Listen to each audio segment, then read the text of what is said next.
Binasag na ng mga miyembro ng Philippine Military Academy Alumni Association Incorporated ang kanilang katahimikan sa gitna na rin ng mga isyu ng korupsyon sa Marcos Jr. administration.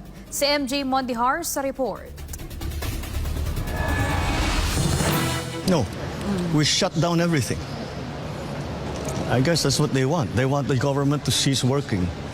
So yung matuloy yung kanilang mga destabilization na ginagawa.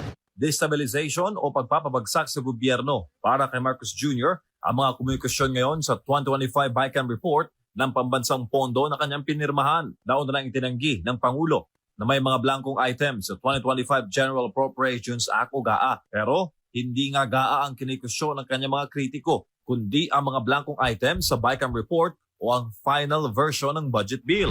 Ilang araw matapos ang komento ni Marcos Jr. ay lumitaw sa isang news forum sa San Juan City ang pamunuan ng Philippine Military Academy Alumni Association Incorporated. Produkto ng natatanging institusyon sa Pilipinas na pinagmumulan ng mga lider at general sa Armed Forces of the Philippines, Philippine National Police at iba pang uniform agencies. Mga dating general at opisyal na hindi na matiis ang grabing korupsyon ng kasalukuyang gobyerno.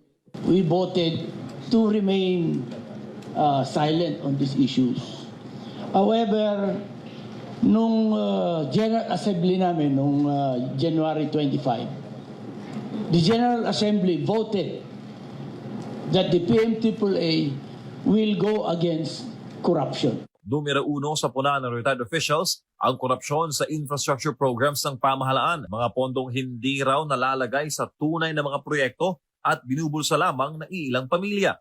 Parang napakasakit na sila nagkokontrol ng budget, sila ang kontrata, sila pa rin ang subcontractor, and sila pa rin ang supplier. Ayon kay General Gonzales, matindi ang korupsyon ngayon kumpara sa mga nagdaang administrasyon, bagay na hindi nila kayang matiis dahil tinatawag ang kanilang pansin ng taong bayan. Bulgar na ngayon talagang open.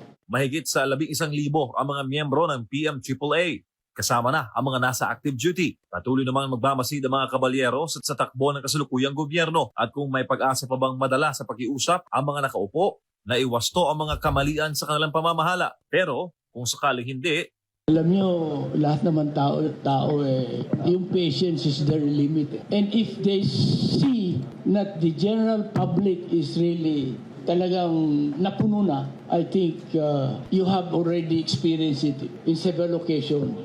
Thank you, sir. The armed forces, the military will protect the people. para sa Diyos at sa Pilipinas kong mahal, MJ Mondihar.